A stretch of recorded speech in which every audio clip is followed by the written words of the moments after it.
Good morning, good morning, good morning. Somebody has been reading in the middle of all the madness.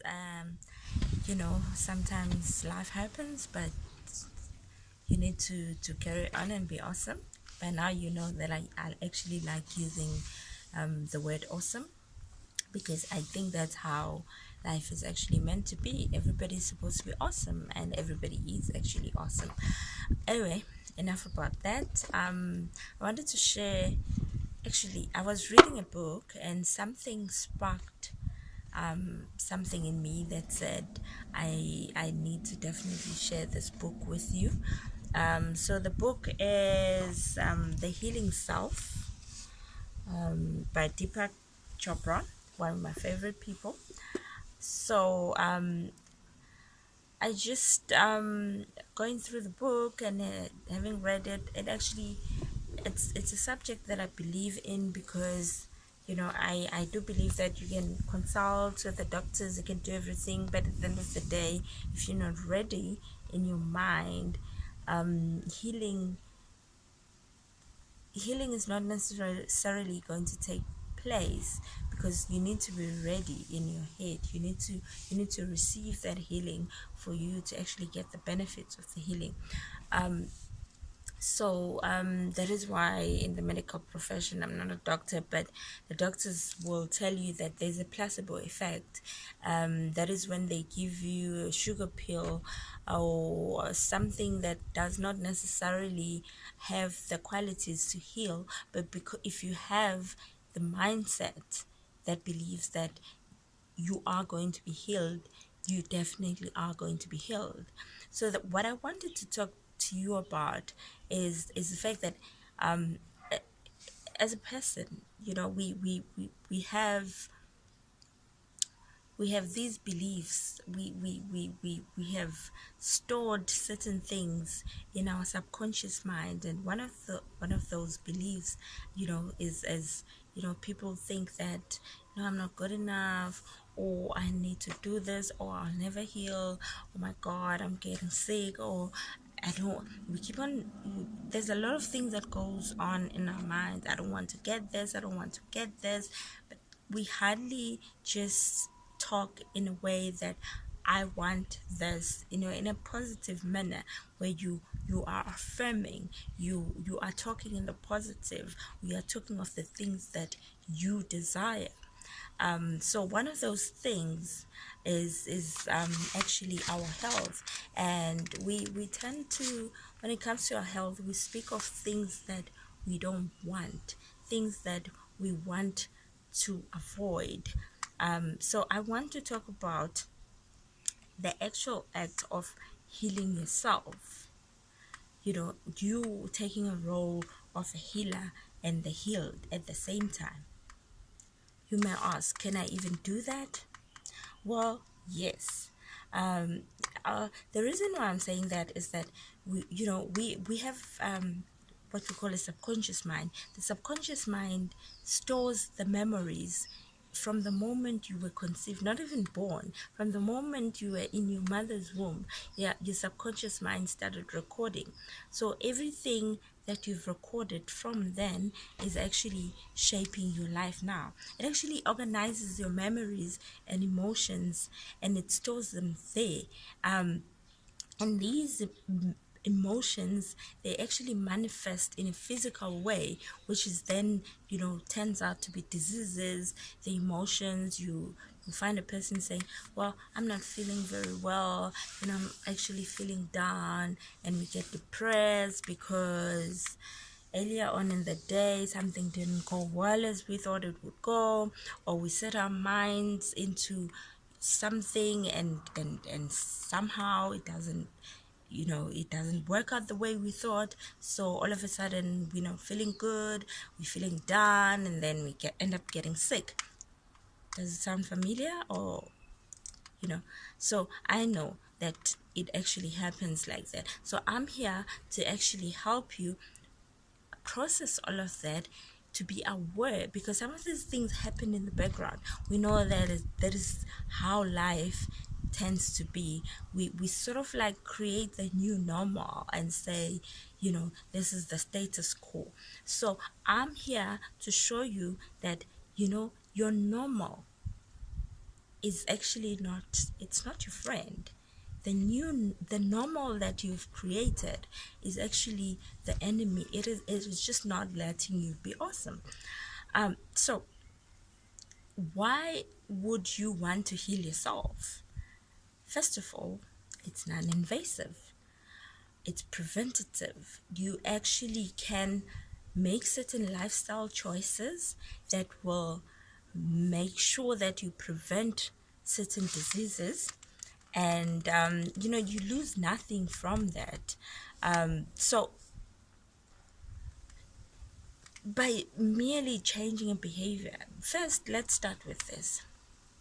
Everything that we do as human beings, for every action, no matter how bad it is, there's an assumption that there is actually a positive driver behind that. Look at it this way. You go to McDonald's, but you go to a fast food outlet, where you definitely know that the food that you're going to get from there is not good for you. But you go there, first of all, because you're hungry. Secondly, because somehow you just love it. If some people even talk about certain chips from a certain franchise, they say, oh, those chips, they are the thing. So you go there because it's your go-to, because it gives you that warm fuzzy feeling. And yes, you want to feel nice and good. The sun might be shining, you want to go out there and feel nice and cool. You go there and you buy ice cream. So there is that positive driver behind certain action. So, but just because behavior is not good for you, or it's not necessarily good, does not always mean that there is no positive driver. So for you to be able to then to change that behavior, it is essential that you do not look at it as a negative thing, even when you want to change it. Say, for instance, now you've realized that, you know what, there are negative attributes that come with eating this or eating that. So what do? You don't necessarily say, okay, this is bad for me, cold turkey, just okay, bye, because that in doing so, you will end up reverting to the very same behavior. Why? Because there was that positive driver behind it. So your brain is going to tell you that, by the way, I was trying to fulfill this. I'm not feeling so good. I need to reward myself with a bucket of ice cream. Therefore, you go there and you get it. But when you acknowledge the good that is linked with it, and then change that behavior or move towards changing the behavior, then you all of a sudden focus on the positivity and not necessarily the bad or the negative aspects of it. Do I make sense? Now, so if the reason why you can't just do it cold turkey is because you have been stuck in the normal. Your normal is killing you. Your normal is actually just limiting your awesomeness, straight up, because you know that this is how I've been doing things. Some people will actually tell you that no, doing this and this and this is my thing. I can't change it. Weekend special in the family time, this is what we do. We wake up, we go and eat this type of breakfast, we go out to the movies, or we sit down and watch movies and eat chips and crisps. And so you are stuck in a rut. So your mind may also be telling you that, you know what, I need to work hard for my children, I need to do this and this, even though you acknowledge that you are actually putting yourself in a danger zone where stress is actually almost killing you. But you choose to deny this fact because there is a positive driver that says, you know what, I'm doing this for my children.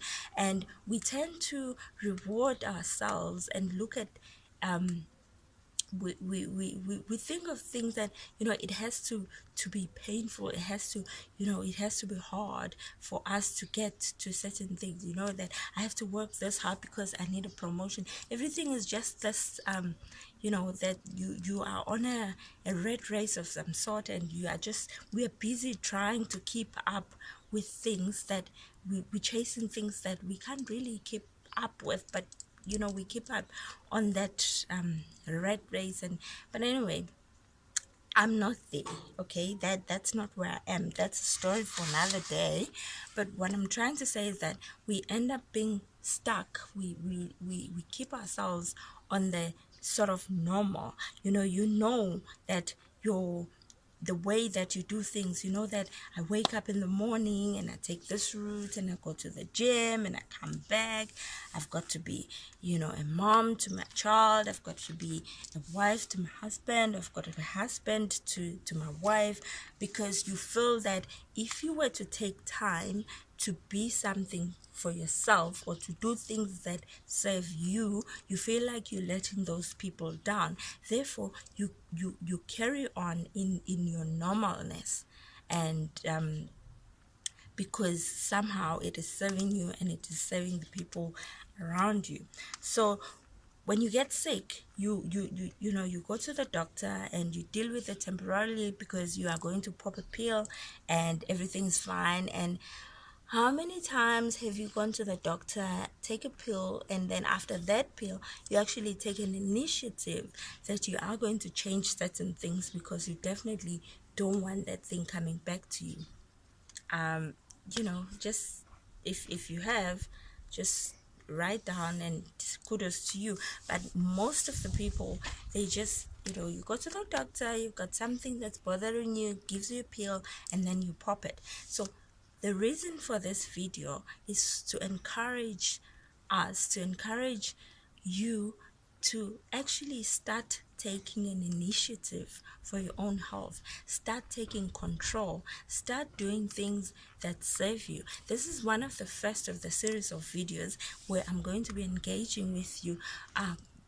You know, I'm sweaty and I'm wearing my exercise clothes because this very subject is actually very true to my current circumstances. I was actually not feeling very well this morning, and I had a lot to do, and I thought, you know what, I'm not going to exercise. And I actually made myself believe, it served me to think that I'm not going to exercise. And I had valid reason, very valid reasons, that I've been, you know, in the middle of the exam session. I have 1,001 papers to do. I have presentations, and I've just got stuff to do. I've got, you know, a newborn. Well, do 5 months old, my 5 month olds qualify for being called newborns? I'm not sure, but I've got a baby, I'm breastfeeding, and I'm a mother to other grown children, I'm a wife, blah blah blah blah blah blah. So I've been trying to you know, pacify myself with the fact that I need some rest, and I do. But anyway, I just had to, you know, disrupt my pattern and tell myself that, you know what, do it because it's good for you. And I actually have a presentation tonight, so I felt that because my energy levels are so low, I owe it to myself to actually wake up, go and exercise. I have nothing to lose, so I feel much better, so much better that I actually found the energy to do this video. So that was a little bit of the background issues into, you know, what I'm going through and what prompted it and why I want to share this message with you. And obviously the fact that I've been reading the book that I also want to share with you. I'm in no way promoting the book, you know, buy it, don't buy it, but the issue is that I wanted to share this particular message with you. So I promise to be doing a follow-up video to this, where we are going to unpack the ways and methods in which you can actually heal yourself. And for now, just take care of yourself, stay blessed. I love you.